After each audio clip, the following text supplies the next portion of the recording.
natin makikita masyado. Meron tayong upload, no? Meron tayong upload. Yun, no? Kita nyo ba? Oh. Baka meron pa tayong Papa Di Channel, isang alon ng kagitihan. Kahit ulan, kahit bagyo, walang kabawasan. Itong side na to ay tinakpan na po nila ng yero. Ay sir. Ayan, dito na po sila. Ayan, tinakpan na po nila, no?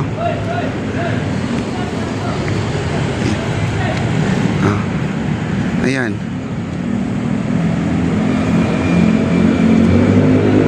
Nilagyan na po nila ng yero. Ang daming yero, no? Ayan. Kasi mas matibay ang yero. Kasi pag tela ang ilalagay dyan, ang pangit tingnan guys yung tela, no? Ngayon dito, may napapansin ako, may marker na naman dito. Baka naman ito ay lagyan ng tindahan o guardhouse, no? Di pa natin alam. Ayan, no? May marker na yellow. Ayan, no? Okay. Ito na po yung ano, ang ating LED na ikabit na. Bukas daw pagkaganahin to, Pizza G's. Ito. At kung tayo ay makakabalik dito bukas o matuloy po tayo, ano? Guys, may naglalaba sa ilalim ng tulay, oh. Ayun, oh, may naglalaba, oh. Kita ba natin?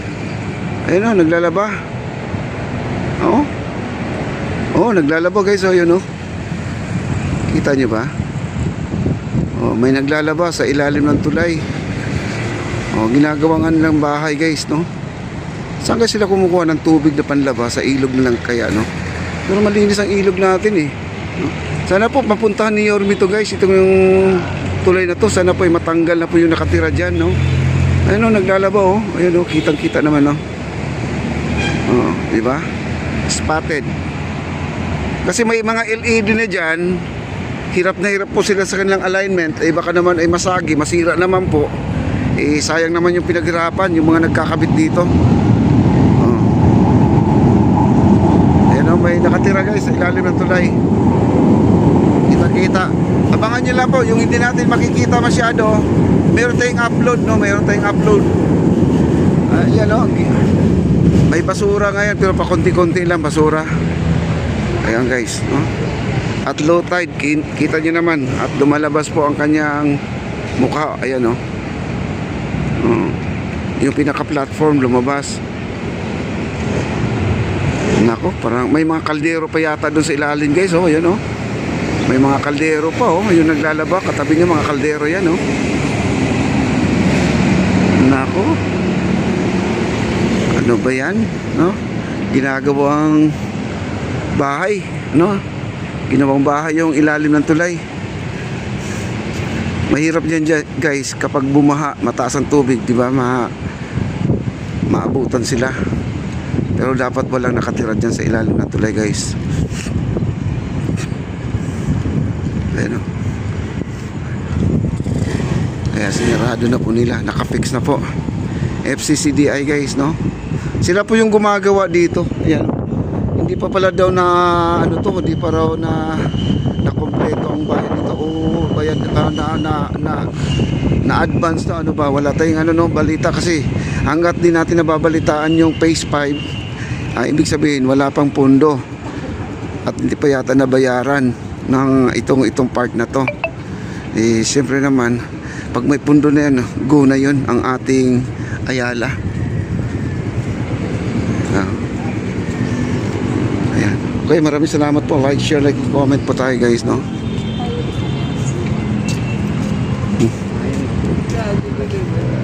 Ayan, maraming salamat po sa mga viewers natin. Thank you so much po. Wow, grabe, ang ganda dito.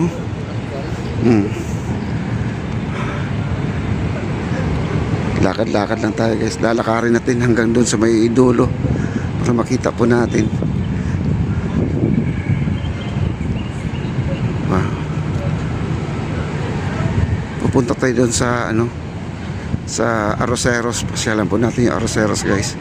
Matagal na ako hindi nakapunta sa Arroceros, no? Wala na akong balita doon kung ano bang kalagayan ngayon doon.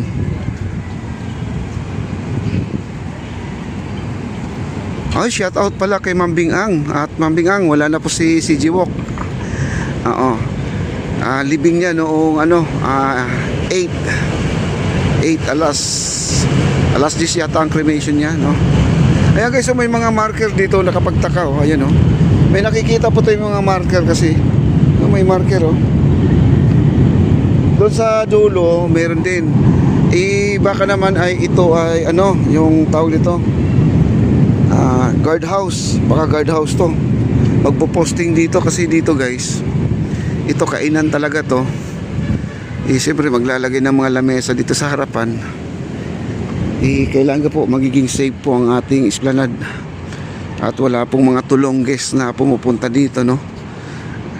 Kasi dito kompleto na po ang bantay natin.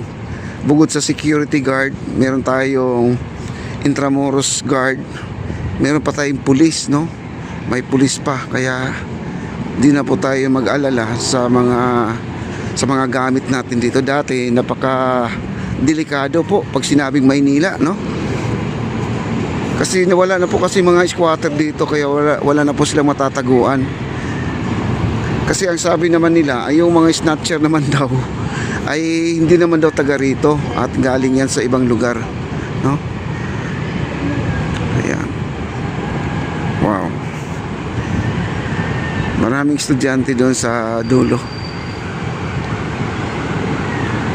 Kaya maraming salamat. Like, share, comment na po tayo guys. Okay.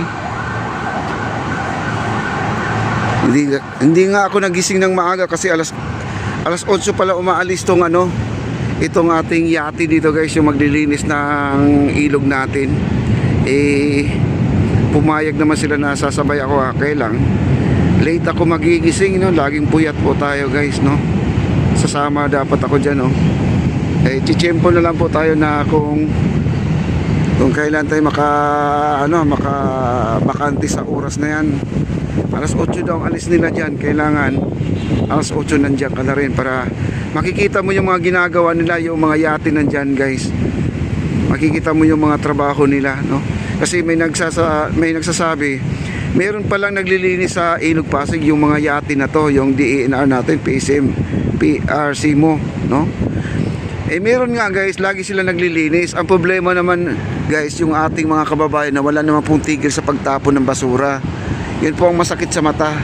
Hindi po sila wala po silang pamalasakit dito sa ating Ilog Pasig. May tagalinis naman, kaya lang may tagatapon naman. Paano ba natin makokontrol yan, di ba? Yan, dito tayo. Okay, dito na lang tayo kasi wala naman walang ganap doon sa dulo guys. Nakaharang pa rin yung malaking canvas doon sa dulo, yung PBBM, no? Pasig Bigyang Buhay Muli, yan po ang nakalagay doon.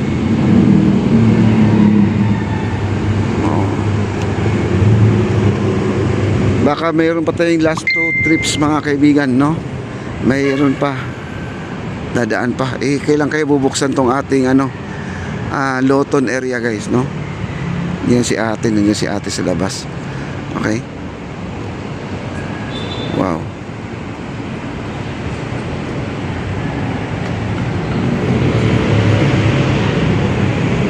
Papa Di Channel, isang alon ng kagitihan. Kahit ulan, kahit bagyo, walang kabawasan. Sa charity